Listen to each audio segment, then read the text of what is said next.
आगामी महापालिका निवडणुकांच्या तोंडावर मुंबईतील प्रारूप मतदार यादीतून एक अत्यंत धक्कादायक माहिती समोर आली। या यादीमुळे विरोधकांनी मतदार याद्यांवर उपस्थित केलेला प्रश्न खरा ठरला असून सत्ताधारी महायुती तोंडावर सपशेल आपटलीये।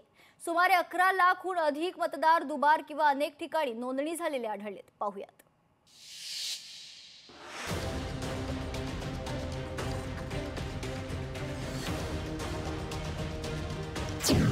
दुबार मतदार, विरोधकांच्या आरोपांना आधार।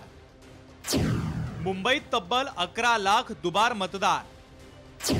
दक्षिण मुंबईत सर्वाधिक दुबार मतदार। निवडणुकीच्या प्रक्रियेवर मोठं प्रश्नचिन्ह। निवडणूक आयोगाने दुबार मतदार असल्याचं मान्य केलंय। एकाच मतदाराची 103 वेळा असलेली नोंद निवडणुकीच्या प्रक्रियेवरच मोठं प्रश्नचिन्ह उभी करते आहे। तर हे लोकशाहीसाठी अत्यंत गंभीर असल्याचा आरोप महाविकास आघाडीकडून करण्यात आला आहे। या दोषयुक्त मतदार याद्यांवरून महाविकास आघाडीचे आरोप खरे ठरले आहेत, तर सत्ताधारी मात्र सारवासारव करतानाची उत्तरं देताना पाहायला मिळत आहे। मुंबईतील 11 लाख दुबार मतदारांच्या मुद्द्यावर चर्चा सुरू असतानाच माजी महापौर किशोरी पेडणेकर यांच्या नावाची मतदार यादीमध्ये दोनदा नोंद आढळलेली आहे।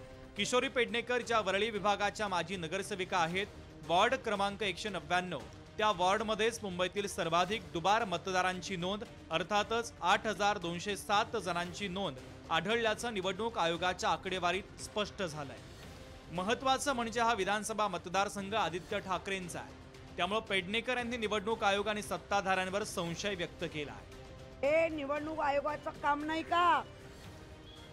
मग त्यांना निवडणूक आयोगाला जे सगळेजण संबोधितात या कुठला आयोग आहे?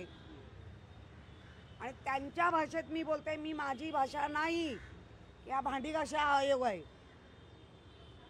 मग अशा पद्धतीने तुम्ही म्हणजे माझं नाव नाही तर मी एक जागरूक नागरिक आहे। मतदानाच्या वेळेला तुम्ही आम्हाला दुबार म्हणून बाहेर पण काढू शकता।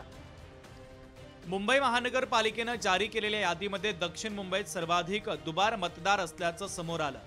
दुबार मतदारांचा आकडा धक्कादायक असून ही लोकशाहीची थट्टा आहे, यामागे काहीतरी राजकीय षडयंत्र असल्याचा संशय व्यक्त करत निवडणूक आयोगानं आणि प्रशासनानं तातडीनं कठोर उपाययोजना कराव्यात अशी भूमिका सचिन अहिर यांनी घेतली आहे। तब्बल 11 लाख पेक्षा जास्त दुबारा मतदान हे सिद्ध झालेले आहेत। हे आम्ही नाही तर इलेक्शन कमिशनचा डाटा आहे आणि माझ्याकडे वॉर्ड वाईज डाटा आहे तुमच्याकडे। आपल्याला सर्वांना माहिती आहे की मुंबई शहरामध्ये काय झालेलं आहे, 103 ठिकाणी डबल नाव तर आलेच आहेत, पण वेगवेगळ्या प्रभागामध्ये नावं गेलेली आहे। हे दुबाराच्या यादीचे तुम्ही 2 टिंब 1 टिंब केल्यानंतर त्या मतदारांवरती तुम्ही सोडलेले ते तुम्ही हे 7 दिवसाच्या आत करा, नाहीतर तुमचा मताचा अधिकारच जाणार आहे।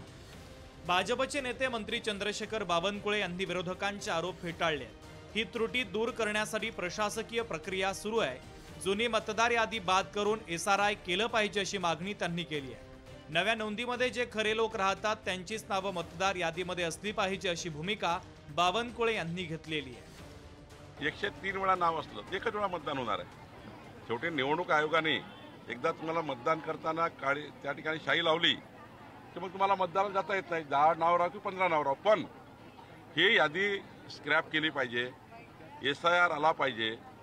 जे लोक मयत झाले आहेत, ज्याचे दुबार नाव आहे, ज्याचे तिबार नाव आहे, ते काढले पाहिजे। एकंदरीत घरोघरी जाऊन पुन्हा एकदा मतदार यादीचं पूर्ण ही यादी स्क्रॅपच केली पाहिजे। मुंबईतील दुबार मतदारांचा हा आकडा निवडणुकीच्या प्रक्रियेवर थेट परिणाम करणारा आणि प्रश्न उपस्थित करणारा आहे। BMC प्रशासनानं यावर उपाययोजना सुरू केल्या असल्या तरी विरोधी पक्षांनी या प्रकरणावरून निवडणुकीच्या संपूर्ण प्रक्रियेवरच तीव्र आक्षेप घेतले आहेत।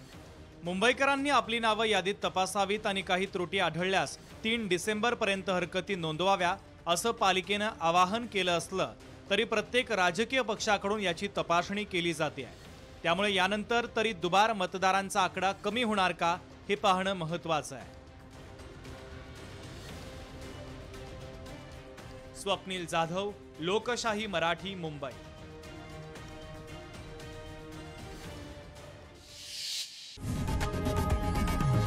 लोकशाही मराठी ऐका, पहा, जागरूक रहा।